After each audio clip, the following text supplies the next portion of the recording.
সারা দেশেই সিরাজগঞ্জের গবাদি পশুর চাহিদা বরাবরই বেশি। সে কারণে সিরাজগঞ্জের শাহজাদপুর সদর সহ বেশ কিছু অঞ্চলে গড়ে উঠেছে গবাদি পশুর খামার।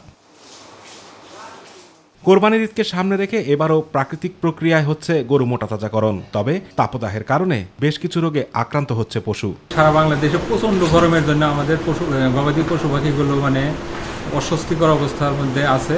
তবু আমরা চেষ্টা করে যাচ্ছি যতটুকু ইয়েতে রাখা যায়। গরমের জন্য যে গরুর স্বাভাবিক রোগ প্রতিরোধ ক্ষমতা সেগুলো কমে যাচ্ছে। গরমে সুস্থ রাখতে অতিরিক্ত পানি খাওয়ানো সহ প্রতিদিন 3 বার গোসল করাতে হবে গরুকে। সে কারণে এবার গরু মোটাতাজা প্রক্রিয়া অন্যান্য বারের তুলনায় কম হচ্ছে। দানাদার খাবারের দাম বেড়ে যাবার কারণে এবার খরচ কিছুটা বাড়তি হলেও লাভের মুখ দেখবেন বলে আশা করছেন খামারিরা। প্রাকৃতিক উপায়ে আমরা গরুগুলোকে লালন পালন করি, কিন্তু দানাদার খাদ্যর কারণে একটু সমস্যা, কারণ দানাদার খাদ্যর দাম একটু বেশি, সেই জন্য 3 বেলা ঝাবাইতে আছি। গরুর ফলন নাই।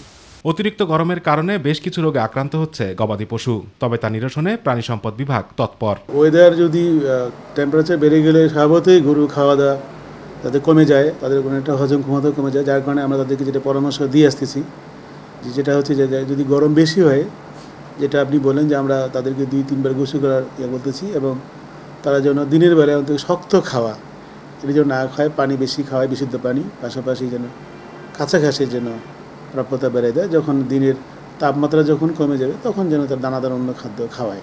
জেলা প্রাণী সম্পদ অফিসের তথ্য মতে জেলায় এবছর 6,24,000 গবাদি পশুর মজুদ রয়েছে। চাহিদা রয়েছে 2,17,000 পশুর। এবছর বাজার ভালো থাকলে অন্তত 2,500 কোটি টাকার বিক্রি লেনদেন হবার সম্ভাবনা রয়েছে।